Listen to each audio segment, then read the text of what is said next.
दोस्तों, म्यांमार में जब से तख्ता पलट हुआ है उसके बाद म्यांमार को लेकर अपने चैनल पर ये पहली खबर है। एक्चुअली यहाँ पर भारत का सीधा सा कनेक्शन जुड़ता है खबर से, इसलिए इसको कवर करना बहुत ज़्यादा ज़रूरी हो जाता है। दरअसल भारत के कुछ मीडिया हाउसेस एक खबर को पब्लिश कर रहे हैं। वैसे खबर में काफ़ी हद तक सच्चाई हो सकती है, इसको नकारा नहीं जा सकता, लेकिन उसको प्रोपोगेट किस तरह से किया जा रहा है इसको लेकर हम लोग चर्चा करेंगे। दोस्तों, कहा यह जा रहा है कि भारत ने म्यांमार की सेना को कुछ वेपन्स बेचे हैं। जी हाँ, कुछ 6 लाख डॉलर्स तक की कीमत के हथियार बेचे गए हैं। सबसे पहले मैं आपको बता दूं कि इन हथियारों में कोई अटैक करने वाले हथियार नहीं है, बल्कि वो हथियार हैं जो कि सुरक्षा प्रदान करते हैं। एयर डिफेंस स्टेशंस बेचे गए हैं।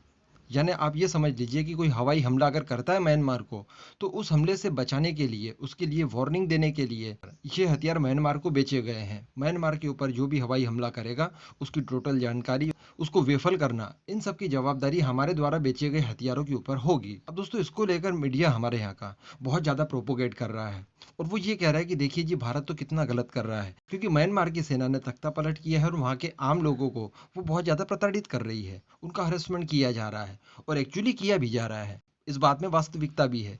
लेकिन भारत की इस हथियारों की डील से वहाँ के आम लोगों के ऊपर अत्याचार करने वाली बात का कोई कनेक्शन बैठता ही नहीं है। सबसे पहली बात, म्यांमार के लोग अपनी आर्मी के अत्याचार से बचने के लिए भारत में घुसपैठ कर रहे हैं, आप सब जानते ही हैं। उन्हें यहाँ पर बहुत अच्छा ट्रीटमेंट दिया जा रहा है। बराबर, वो पूरे सुरक्षित माहौल में यहाँ पर रह पा रहे हैं। वहाँ की आर्मी के जो लोग जो अपनी जनता पर अत्याचार नहीं करना चाहते, इस तरह के लोग भी भाग कर आए हैं, उनका भी वेलकम किया गया। वहाँ की जो पुलिस फोर्स है, उसके भी कई सारे जवान आए हैं, उनका भी वेलकम किया गया। यानी एक इंसानियत के तौर पर भारत जो कुछ भी कर सकता है म्यांमार के लोगों के लिए, वो भारत कर रहा है। अब इन हथियारों का क्या रिलेशनशिप हो सकता है वहाँ की आम जनता के लिए? अब भाई मान लीजिए कि भारत में ही कोई तख्ता पलट जैसा हो जाए और हमारी आर्मी, मान लीजिए उदाहरण के तौर पर आपको दे रहा हूँ, हमारे ऊपर अत्याचार करने लगी है, तो भाई हमारी आर्मी हमारे खिलाफ किन हथियारों का इस्तेमाल कर सकती है? कोई मोर्टार हो, कोई राइफल हो, या किसी तरह का कोई रॉकेट हो, ये हमारे ऊपर अटैक कर सकती है, हमारे ऊपर हमारी सेना दाग सकती है। S-400 को थोड़ी ना दागेगी कि S-400 को स्टार्ट करेगी, उसकी मिसाइल हमारे ऊपर फायर करेगी। करेगी क्या? ये पॉसिबल है क्या? नहीं है बिल्कुल भी। तो यहाँ पर भी तो एग्जैक्टली वही डील हुई है। भारत ने जो हथियार बेचे हैं वो डिफेंसिव है, वो एयर डिफेंस सिस्टम है, ना कि किसी तरह का कोई अटैकिंग सिस्टम है। तो हमारे द्वारा जो हथियार बेचे गए हैं वो म्यांमार की सेना, म्यांमार की जनता के खिलाफ इस्तेमाल कर ही नहीं सकती, बल्कि आजू बाजू के जो दुश्मन देश हैं वो और किसी तरह का हवाई हमला करते हैं तो वहां पर वो प्रोटेक्शन देने का काम करेंगे। तो हमारे द्वारा बेचे गए हथियार किसी भी तरह से इनलीगल करार नहीं दिए जा सकते।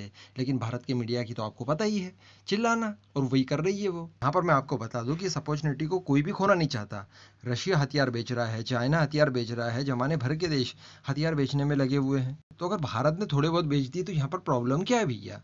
आप क्यों भारत के ही होने के बाद भारत को ही घेरने में लगे हुए हो? ये हथियार किसी भी तरह से म्यांमार की जनता के खिलाफ इस्तेमाल नहीं हो सकते, कि ये जा ही नहीं सकते।